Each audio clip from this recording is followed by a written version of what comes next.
Hey, hey, hey, hey. Hey! Why are suits? You see inside the courtroom. Look at what they are doing to SOWORE inside courtroom. Look at what they are doing. Look at what they do. It's DSS. DSS, look at what they are doing. Look at what they are doing. Look at what they are doing in the courtroom. Look at what they are doing in the courtroom. Look at what they are doing in the courtroom. Look at what they are doing in the courtroom. Do you want to shoot for us? How DSS has fallen from grace to grass is one thing I don't really understand. Before now, when you hear the name DSS, it comes with there's this respect that comes with that name DSS. Before you hear DSS arrested somebody, DSS is involved in a case. You really have to know that case, that case is high profile case. But all of a sudden, how all these federal law enforcement agents that has become disgrace to national identity is one thing I don't understand. How they have fallen from portraying their image of the country in a positive way to a shame is one thing I don't really understand, to be honest. I'm looking at that video where they were manhandling Omorele Sowore, and I'm asking myself, is this Blade Trinity or these are Nsakaba boys? They were looking like Nsakaba boys with their long gown or their black afghan. They even look more like kidnappers. This is the thing. Was it not last couple of weeks here, we also heard about DSS with Livinus Mosu. Unreasonable things is what you hear these days in Nigeria. The country just they spoil. Just they spoil. No respect anymore. Is it that these people are out to buy favor by every means necessary from President Bola Ahmed Tinubu or what? Why are they disgracing and embarrassing the national image that our heroes fought for? Why are they disgracing and destroying what people like I don't know, people that laid the foundation of what we have today as Nigeria? Why are they disgracing and damaging it? I don't get it. DSS has become a show of itself. They have become a disgrace. They have become child's play. There's no respect anymore about DSS. It doesn't, like every case is now DSS. People are protesting, DSS to go and abduct them. People have been, the court is telling someone to be remanded in prison. DSS will start fighting inside court. DSS is abducting them inside court. I don't get it, man. No party can win election in Nigeria. I repeat, no party, no election can change this government. Look at what they've done in Ekiti. They said people that didn't collect their voters card, they are only 30,000. They are more than that. They are over 400,000.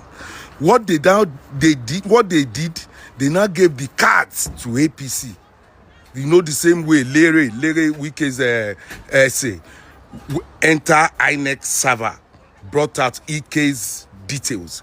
They have entered in Ekiti, collected on the voters card that were abandoned. They now got non-indigens from the states. They now gave them 20,000 to be using the cards to vote. Watch it. You are watching it. You are seeing APC. You see bar on their cap. So now these are non-indigens from Ekiti. Non-indigens. So INEC gave APC the cards that the people didn't collect. They are now sharing the cards to non-indigens and giving them 20,000 with it to go and vote. Even though the picture is not their picture, it's only the card. They will just go there, use the card. Even the thumb printing does not work. They've removed that. So you can see why Boko Haram, banditry, kidnapping keeps growing in our country, because good people that are meant to change our fortune are being rigged out. Look at this. Does this make sense to you? You are sharing cards to non-indigens, cards that are supposed to be in custody of INEC. You are now sharing them to non-indigens to go and vote. Suddenly, Ikere, that is the second largest, does not produce the second largest vote anymore. They've changed it on their server. So areas that they want to use those cards, their voting strength don't shoot up. Bam! Because they don't go collect your uncollected cards. They don't go collect them and they are sharing it with 20,000 for people to vote in our states, and they are not registered. So you can see why Nigeria no feel good. Election cannot change government in this country. I swear to God. Because if we are like this, Omo, Otibaluje, the country is gone. INEC, shame on you. Ori buruku le nse. Ikate den se fawon Ekiti leni. Your family, your children go suffer am. Continue. See, in 2027, na mumu they go court. If your mindset in 2027 is that, when we vote, we'll get evidence. From evidence, we'll go to court. I pity you. I pity you. Nigerians have to make it very clear that we are not doing anything court. Election starts and ends on election day or the next few days because they will try to rig and manipulate the votes. We must demand and protect our votes. I saw the houses they gave these judges. And when I saw it, I started laughing. I said the only thing this should signal to Nigerians that we that have been screaming and saying for so long that this corrupt government will do everything possible to remain in power. You're seeing it. Who in any sane mind, few months to the elections, you already started giving appeal judges that will probably sit on and litigate on cases that have to do with these elections, brand new houses. We are dealing with daredevil criminals. You see Wike and Co, these people. So if you think you're going to take these people out of power by going to court or doing it through the right process, then you're crazy. We should be ready to vote, defend our vote, and if anything happens, we change this country forever. That is the only way forward. Nigerians, just take this to the bank. Anything short of our vote being counted, we give Tinubu and this gang a ballot revolution. Nothing short, nothing less. Let us even... Nobody should be hiding it anymore. If you talk, you die. If you don't talk, you die. That time of fear is over. Because these old criminals you see in power, they are not going to live without a fight. It's important to know this in one time. Tinubu and Co will not live without a fight. But the good thing is that we have more. We are more in numbers. They are scared of the fact that we have the numbers. They are scared of the fact that Nigerians, if we rise up against them, they cannot stand us. The problem is that do you as a Nigerian know that you have the power? Do your people around you know that they have the power? That this change that we demand, we can actually get it if we do the hard work next year. Because if your thinking or your mentality is that if you vote, you will go back home and that you will snap and you have evidence to show in court, these people that they have given houses will sit for you and give you justice. You're in for a rude shock. Nigerians, be ready to take back your country. If Tinubu and his gang choose to rig these elections, we will pursue them like Gaddafi was pursued, like Nepal president was pursued, like other people were pursued. That is how we do it. You must count, our vote must count. Nobody is going to court. We don't have time for court. Now, Mumu, they go court in 2027. Our Mumu don't do. This madness has to stop. That's why I'm not even worried. So this just shows you. I remember on one of my lives a few days ago, I was telling them, I said, in the space of 6 months to 12 months, you can actually build a standardized hospital. In the space of 6 months to 12 months, a world-class hospital can be erected and built. You've seen these people. Look at the houses they built for these people. In how many months? If they care about me and you as people, these people will work. But they know that what brings them to power is not me and you.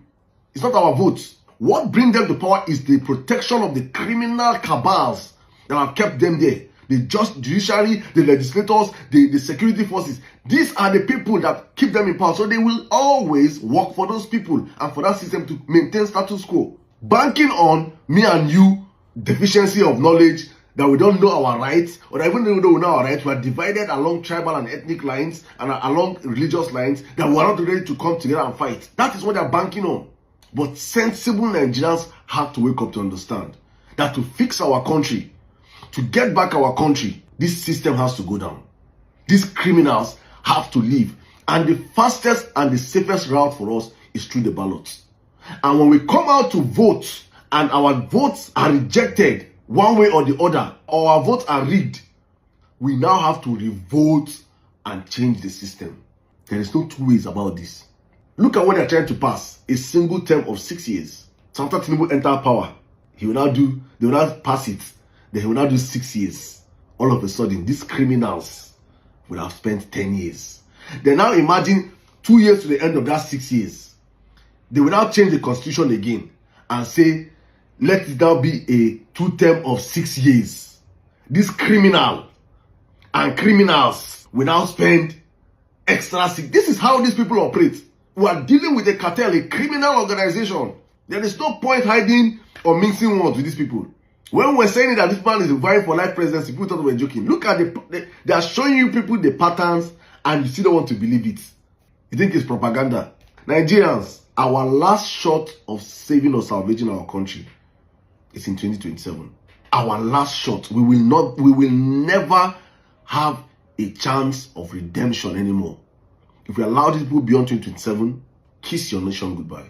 Let this video serve as a reminder that we were warned. Please share this video as far as wide as possible. Let every Nigerian see it. Let us understand what is at stake. Thank you. 3 bosa for the Igbos. Bosa, bosa, bosa.